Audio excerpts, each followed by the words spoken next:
નમસ્કાર વિદ્યાર્થી મિત્રો, વેલકમ ટુ ગુજરાત જ્ઞાન યુટ્યુબ ચેનલ. મિશન કંડક્ટર સિરીઝની અંદર આગળ વધીએ. પાર્ટ નંબર કેટલા પહોંચી ગયા છીએ? તો દોસ્તો પાર્ટ નંબર 20 ની અંદર છે આપણે પહોંચી ગયા છીએ. આની અગાઉ 19 જેટલા વિડીયો તમારી સમક્ષ આવી ગયા છે. જે વિદ્યાર્થી મિત્રોએ અગાઉના લેક્ચર નથી જોયા એના માટે ખાસ કરીને આપણે મિશન કંડક્ટર નામનું પ્લેલિસ્ટ બનાવી દીધું છે, બરોબર? તો આ પ્લેલિસ્ટની અંદર જઈ અને આગળના વિડીયો ખાસ તમારે નિહાળી લેવાના છે. પરીક્ષા ના આવે ત્યાં સુધી આપણે એવો ફરિયાદ છે કે વિદ્યાર્થી મિત્રો સિરીઝ છે એ ચાલુ રાખીએ, પણ પ્રતિસાદ કદાચ તમારો ઓછો થાય એવું કંઈક બને તો વચ્ચે સિરીઝ છે તે બંધ પણ થઈ શકે છે. અત્યારે તો સરસ રીતે તમે બધા પ્રતિસાદ આપી રહ્યા છો અને બસ આ જ રીતે પ્રતિસાદ મળતો રહેશે તો ડે બાય ડે વિડીયો આવતા રહેશે. તારીખ છે વિદ્યાર્થી મિત્રો આજે 10 અને લેક્ચર છે 20 નંબરનો. શરૂઆત કરી દઈએ તે પહેલા ગઈકાલના લેક્ચરની અંદર મેં તમને એક વાત કરી હતી કે ભાઈ 700+ તમારે લાઇકનો ટાર્ગેટ કરવાનો છે. 700+ લાઇક થઈ જશે એટલે જૂના પેપરો છે એનું સોલ્યુશન, ખાસ કરીને જે જીએસઆરટીસી નિગમને લગતી માહિતી એ બધું છે 30 માર્કનું કન્ટેન્ટ, એ વસ્તુ તમારા સુધી પહોંચાડવાનો પ્રયત્ન કરવાનો છે. તો એ ગઈકાલના વિડીયોની અંદર છે લગભગ 300 જેટલી લાઇક થઈ ગઈ છે, પણ હજી ઘણી બધી લાઇક બાકી છે. તો જ્યારે એ થઈ જશે ત્યારે એનો લેક્ચર આવશે. તો જે વિદ્યાર્થીઓને બાકી છે તે કરી દેજો. શરૂઆત કરીએ આજના પ્રશ્નોની. તે પહેલા ગઈકાલે એક પ્રશ્નની અંદર થોડીક મિસ્ટેક થઈ ગઈ હતી. ગુજરાતને અડીને કયો કેન્દ્ર શાસિત પ્રદેશ આવે? આપણે ઓપ્શન જોયા વગર ડાયરેક્ટ દીવ, દમણ અને લક્ષદ્વીપ કરી નાખ્યું, પણ ઓપ્શન બી ની અંદર તમને કંઈક અહીંયા દીવ, દમણ અને દાદરા નગર હવેલી જોવા મળે છે. ઓકે, તો આપણો સાચો જવાબ ઓપ્શન બી થશે. અહીંયા ગઈકાલે મેં છે ઓપ્શન સી તમને કીધું હતું કે ભાઈ દીવ, દમણ અને લક્ષદ્વીપ આવે, પણ એ નહીં આવે. અહીંયા આપણો સાચો જવાબ થશે ઓપ્શન બી, બરોબર? ઓપ્શન બી સાચો જવાબ થશે. યાદ રાખજો ભાઈ, દમણ, દીવ અને દાદરા નગર હવેલી. ચાલો આગળ વધી જઈએ. હવે આગળનો પ્રશ્ન એટલે કે બી સાચો જવાબ થશે. આજના પ્રશ્નોની શરૂઆત કરીએ કે રોડ સેફટીની માર્ગદર્શિકા મુજબ સ્કૂલ બસની ઝડપ મર્યાદા કેટલી નક્કી કરવામાં આવેલી છે? ઓકે, અત્યાર સુધીમાં ક્યાંક ને ક્યાંક તમને કીધેલું હશે, ન કીધેલું હોય તો જણાવી દઈએ અને ફરીથી એકવાર બધું રિવિઝન કરી નાખીએ. એવું કરીએ તો ભાઈ પહેલા જ દિવસે મેં એક પ્રશ્ન લીધો હતો, તે પશુને લઈ જનારી ગાડી એટલે કે જે પશુ ગાડી ધરાવતા વાહનો હોય એની ઝડપ મર્યાદા કેટલી નક્કી કરવામાં આવેલી છે? તો એના માટે નક્કી કરવામાં આવેલી છે વિદ્યાર્થી મિત્રો 40 કિલોમીટર પ્રતિ કલાક. ચલો અહીંયા લખી નાખું એટલે તમને લખી કાઢીએ એટલે ન વાંધો આવે, બરોબર? પશુ વાહનો.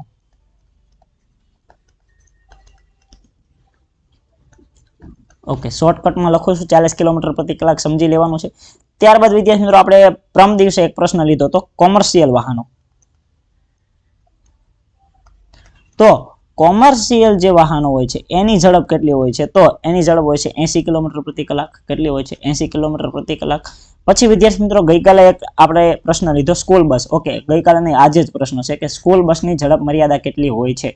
ચાલો એ તમારે મને જલ્દી કોમેન્ટ બોક્સમાં જણાવી દો, ત્યાં હું તમને બીજું જણાવી દઉં. એક તો સ્કૂલ રિક્ષા આવે છે, સાથે સાથે સ્કૂલ માટેની જે સ્પેશિયલ રિક્ષાઓ હોય છે એની ઝડપ દોસ્તો 20 કિલોમીટર પ્રતિ કલાક હોય છે. કેટલી હોય? 20 કિલોમીટર પ્રતિ કલાક. ઓકે, ત્યારબાદ વિદ્યાર્થી મિત્રો વાત કરું તો ડમ્પર છે, આ સિવાય ટ્રેક્ટર છે, એ બધાની તમને પૂછે, બરોબર?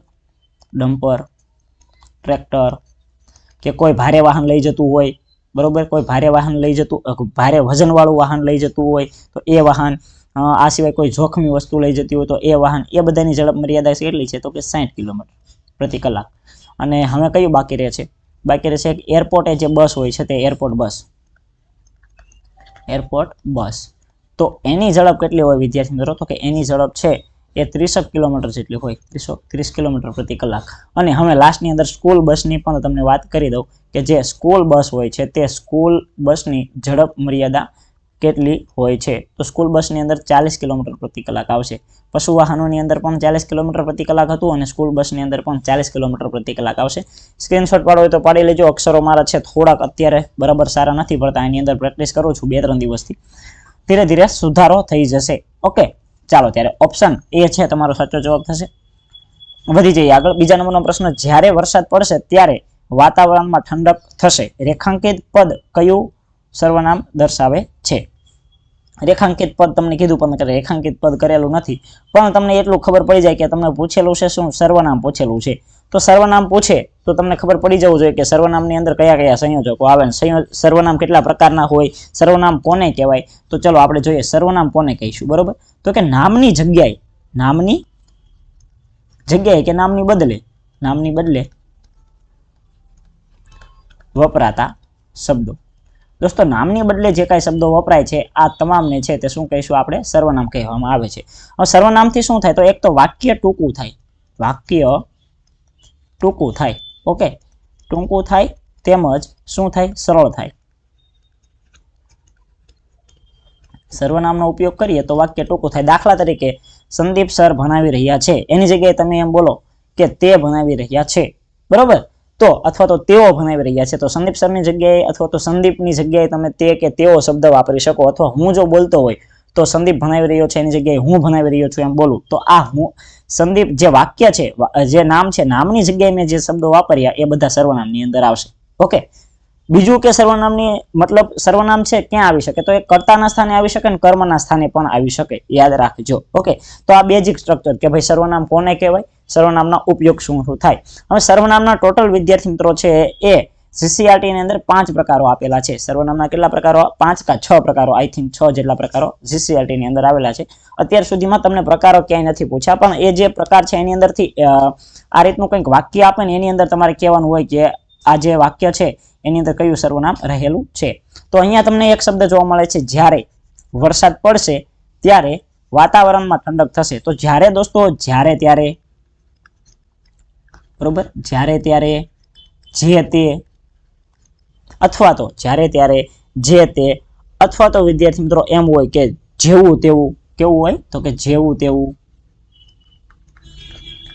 જેવું વાવશો તેવું લણશો. આ પ્રકારના જ્યારે હોય ત્યારે એને વિદ્યાર્થી મિત્રો સાપેક્ષ વાચક સર્વનામ કહેવાય. તો અહીંયા તમારો જવાબ છે ઓપ્શન સી થશે. ઓકે, જ્યારે ત્યારે, જે તે, જેવું તેવું. આ વાક્યની અંદર જ્યારે આવા શબ્દો વિદ્યાર્થી મિત્રો હોય, ટૂંકમાં આપણે જે કહેતા ને પ્રાસ બેસે છે, તો પ્રાસ બેસતો હોય તો એને સાપેક્ષ વાચક સર્વનામ કહીશું.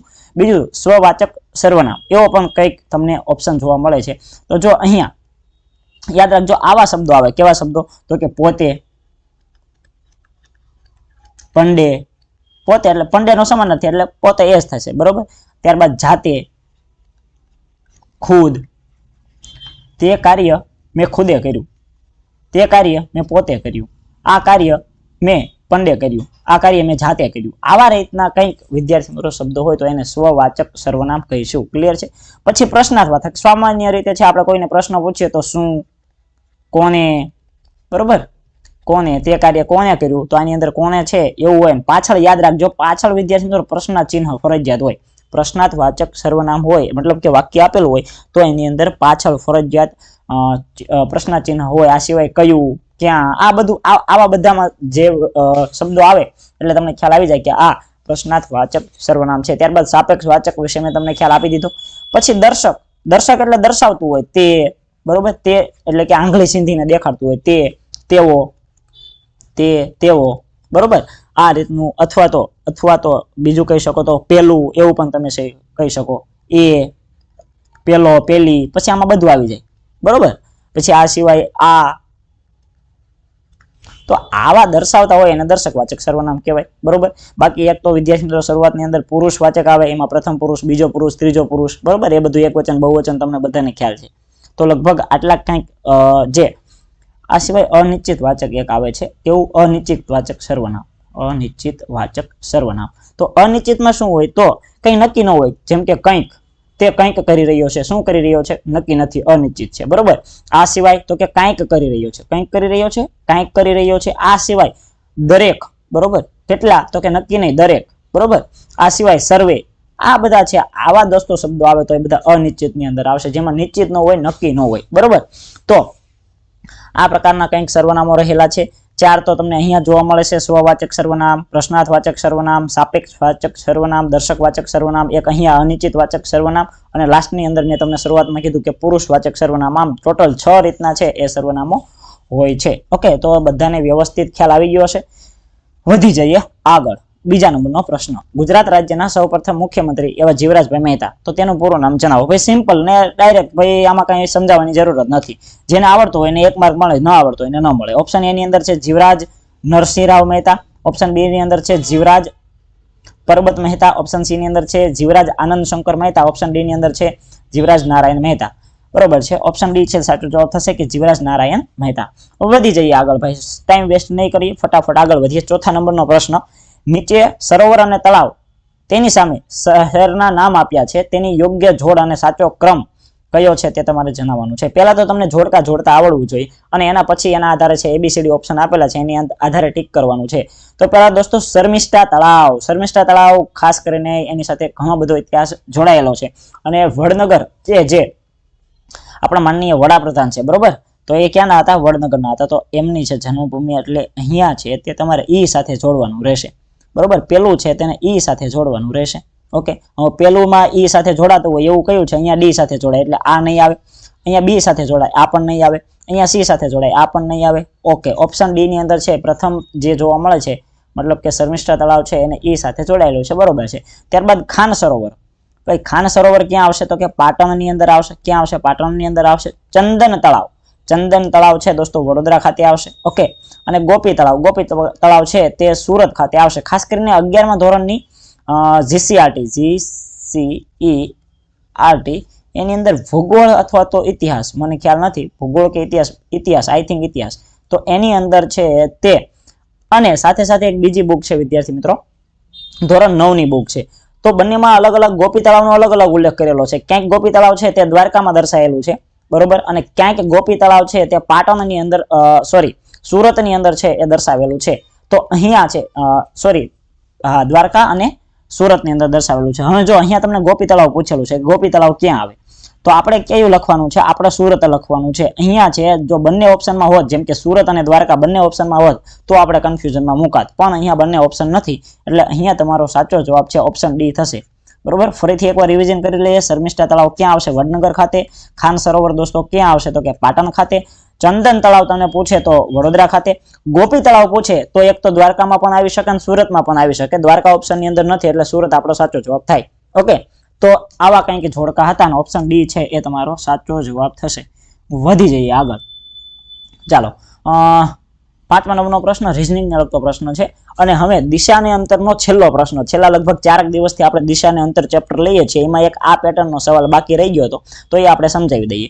એવું કહે છે કે કોઈ એક વ્યક્તિ વાયવ્ય દિશા તરફ મોં રાખીને ઊભો છે. હવે પહેલા તો દિશાઓ માટે આપણે વ્યવસ્થિત છે તે ડ્રોઈંગ કરવું પડશે. ઓકે, બહુ વ્યવસ્થિત તો આપણાથી નહીં થાય, પણ તેમ છતાં દોરી નાખીએ, બરોબર. તમને સમજાય એટલે ઘણું બધું છે આપણા માટે તો. ઓકે, હવે અહીંયા ઉત્તર, દક્ષિણ, પૂર્વ, પશ્ચિમ. તમને દોસ્તો વાયવ્ય કીધું છે. કઈ જગ્યાએ ઉભો છે? વાયવ્ય. તો પહેલા એની બીજી દિશાઓ તમારે દોરવી પડશે. ઓકે, ચાલો દિશાઓ આપણે દોરી નાખીએ.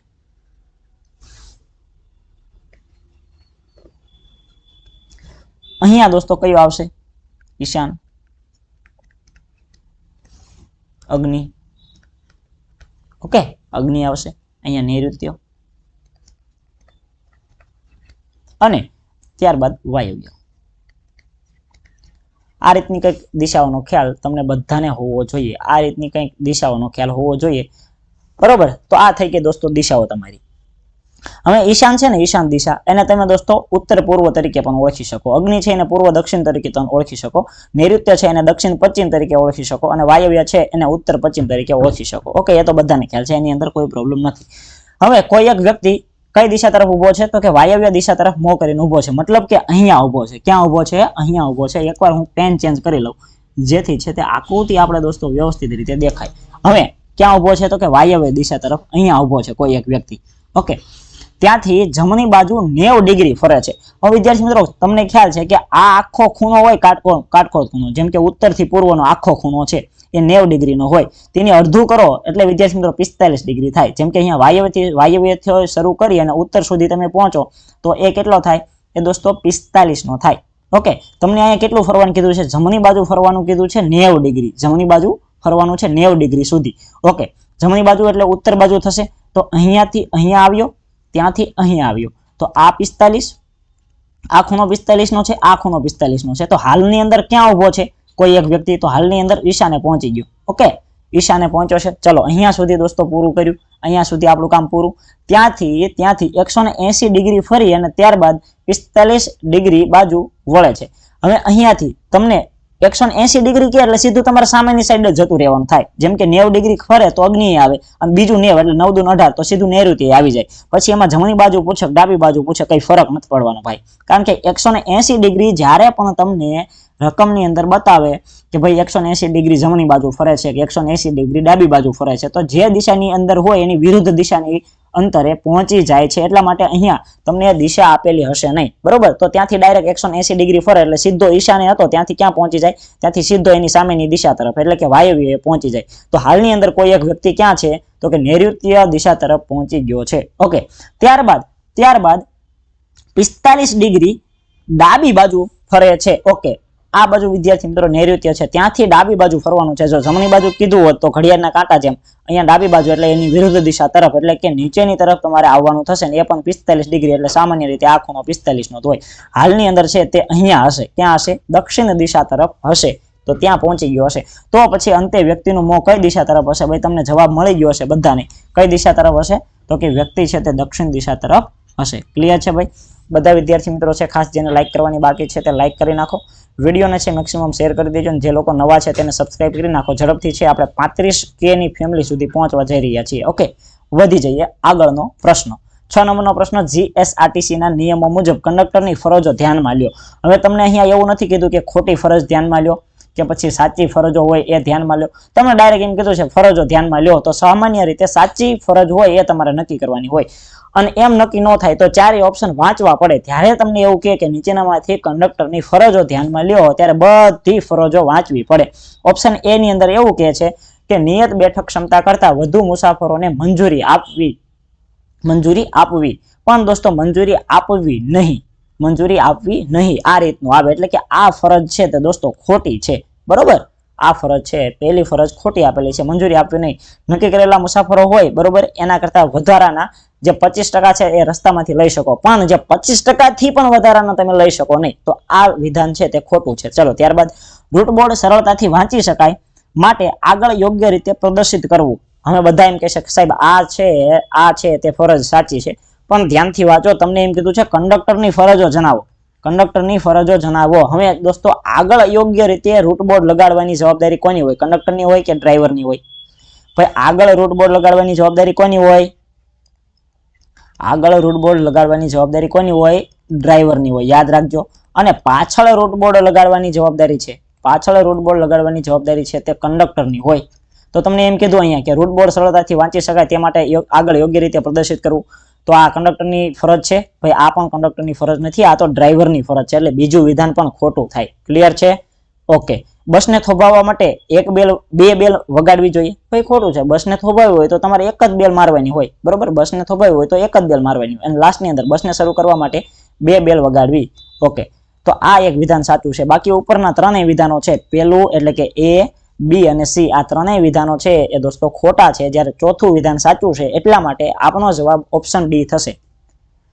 ચાલો, તો આવા કંઈક પ્રશ્નો, થોડુંક મગજ દોડાવે એવા પ્રશ્નો તમારી પરીક્ષાની અંદર પૂછાશે. તો સરસ રીતે મેં તમારી સમક્ષ પ્રશ્ન રજૂ કર્યો. આઈ હોપ તમને સમજાઈ ગયો હશે. વધી આગળ 7મા નંબરનો પ્રશ્ન કે ટ્રાન્સપોર્ટ વાહન હંકારવાનું લાયસન્સ મેળવવા માટેનું કેન્દ્ર સરકારે શું ઠરાવેલું છે?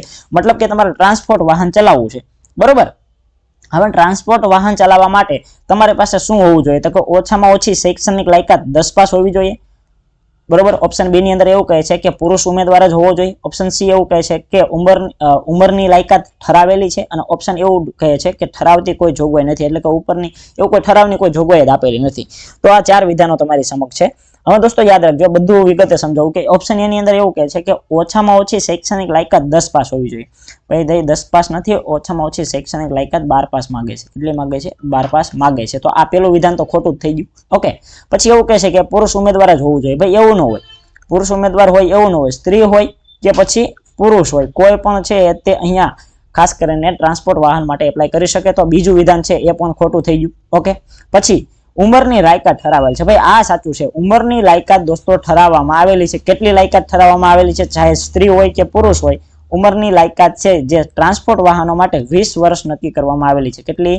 20 વર્ષ છે તે નક્કી કરવામાં આવેલી છે. 20 વર્ષની વ્યક્તિ થાય પછી જ તે છે ટ્રાન્સપોર્ટ વાહનના લાયસન્સ માટે એપ્લાય કરી શકે, અને પછી જ ટ્રાન્સપોર્ટ વાહન ચલાવી શકે. ઓકે, બાકી ટ્રાન્સપોર્ટ વાહન સિવાયના બીજા વાહનો ચલાવવા હોય તો એના માટે 18 વર્ષની ઉંમર ચાલે. ક્લિયર છે? વધીએ. બાકી તમારે અને બીજું સાથે સાથે જણાવી દો કે ઇલેક્ટ્રિકલ વાહનો ચલાવવા હોય, ઇલેક્ટ્રિકલ વાહનો ચલાવવા હોય તો એના માટે કેટલા ઉંમર જોઈએ? તો કે 16 વર્ષ ઓછામાં ઓછી જોઈએ. ઓકે, 50 સીસી થી નીચેની ક્ષમતા ધરાવતા વાહનો એટલે કે ઇલેક્ટ્રોનિક વાહનો, તો એ ચલાવવા માટે 16 વર્ષની ઉંમર જોઈએ. આ સિવાય ટ્રાન્સપોર્ટ વાહનના સિવાયના વાહનો ચલાવવા હોય તો 18 વર્ષની ઉંમર જોઈએ અને ટ્રાન્સપોર્ટ વાહન માટે 20 વર્ષની ઉંમર જોઈએ. ક્લિયર બધી વસ્તુ? તો ઓપ્શન સી અહીંયા તમારો સાચો જવાબ થાય છે. ઓપ્શન સી તમારો સાચો જવાબ થાય છે. વધી જઈએ આગળ. 8મા નંબરનો પ્રશ્ન, ક્રે શું છે? ક્રે શું છે? સરસ પ્રશ્ન. ચાલો ત્યારે, તો ક્રે છે એક પ્રકારનું કમ્પ્યુટર છે. ક્રે 1, ક્રે 1 ની વાત કરવામાં આવી છે. ક્રે 1 તો એક કમ્પ્યુટર છે, પણ કેવું કમ્પ્યુટર છે? માઇક્રો કમ્પ્યુટર છે, મેઇન ફ્રેમ કમ્પ્યુટર છે, મિની કમ્પ્યુટર છે કે સુપર કમ્પ્યુટર છે? તો યાદ રાખજો ભાઈ, ક્રે છે એ સુપર કમ્પ્યુટર છે. ક્રે છે એ સુપર કમ્પ્યુટર છે. એ છે એની 1975 માં એની ડિઝાઇન શરૂ કરવામાં આવેલી હતી. ક્યારે? 1975 ની અંદર. સાલવારી યાદ રાખવી તો રાખી લેજો. કમ્પ્યુટર બાદ વધી જઈએ આગળ. પાછો એક પ્રશ્ન આવ્યો છે કમ્પ્યુટરનો કે સામાન્ય ડેસ્કટોપ કમ્પ્યુટરની અંદર એટલે કે જે કમ્પ્યુટર હોય છે એની અંદર નીચેનામાંથી કયું મેમરીનું કદ સૌથી મોટું હોય? જો કેશ મેમરી, હાર્ડ ડિસ્ક, પછી રેમ અને લાસ્ટમાં છે રજિસ્ટર. આ રીતના બધા છે મેમરી આપેલા છે. એની અંદર સૌથી મોટું કદ કોનું હોય? તમને એમ પૂછેલું કદની દ્રષ્ટિએ. જો તમે એને નજરો નજર જોયેલું હોય તો જ તમને આ વસ્તુનો ખ્યાલ આવે. ઓકે, તો અહીંયા છે ઓપ્શન બી એટલે કે હાર્ડ ડિસ્ક છે તમારો જવાબ થશે. તો બંને વસ્તુ, બે ત્રણ વસ્તુ સમજાવી દઉં. જો કેશનો મેં ફોટોગ્રાફ નથી લીધો અહીંયા, પણ હાર્ડ ડિસ્ક છે ને એ અહીંયા તમને જે દેખાય છે આ જે ફોટોગ્રાફ છે ઉપરનો ફોટોગ્રાફ, આને દોસ્તો કહેવાય હાર્ડ ડિસ્ક. શું કહીશું આને? Hard disk. હાર્ડ ડિસ્ક જ્યારે ઉડી જાય છે ત્યારે એને નવી નખાવી પડે છે. લગભગ જેવું કમ્પ્યુટર એ પ્રમાણે 2000 રૂપિયાથી આનો ખર્ચો શરૂ થતો હોય છે. હાર્ડ ડિસ્ક આની છે સાઇઝ બહુ મોટી હોય છે. જ્યારે તમે પીસી ખોલો તો એની અંદર હાર્ડ ડિસ્ક હોય છે આ પ્રકારની મોટી હાર્ડ ડિસ્ક હોય છે.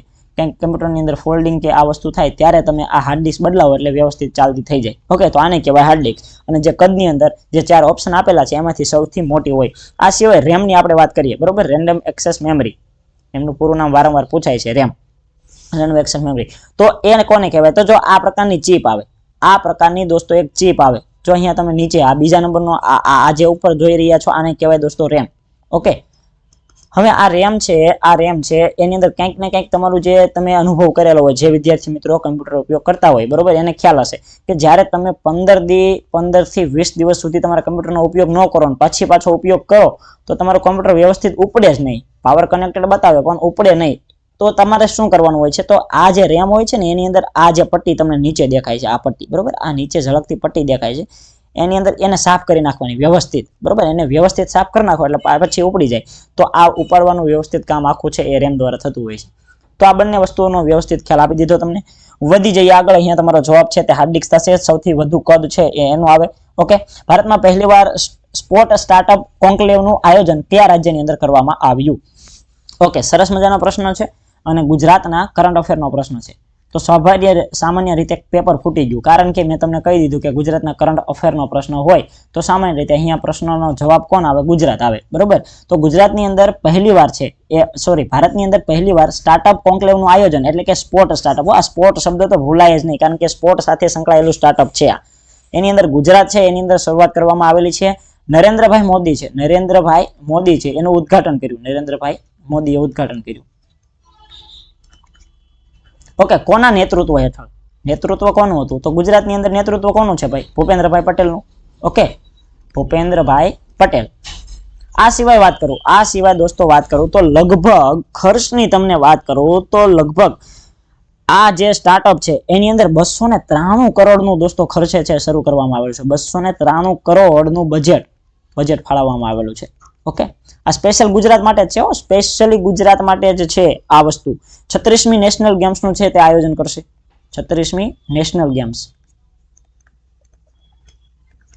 આ સિવાય વિદ્યાર્થી મિત્રો હું તમને વાત કરું તો લગભગ કેટલા વ્યક્તિઓ છે આ સ્પોર્ટ સ્ટાર્ટઅપ કોન્ક્લેવ જે શરૂ કર્યું એની અંદર ભાગ લેવાના છે, મતલબ કે કેટલા છે એની અંદર તાલીમ લઈ રહ્યા છે? તો લગભગ 1,27,000 અને કંઈક 867 આસપાસ રમતવીરો છે. આટલા રમતવીરો છે એ આ સ્ટાર્ટઅપની અંદર છે તાલીમ લઈ રહ્યા છે. શું લઈ રહ્યા છે? તાલીમ લઈ રહ્યા છે.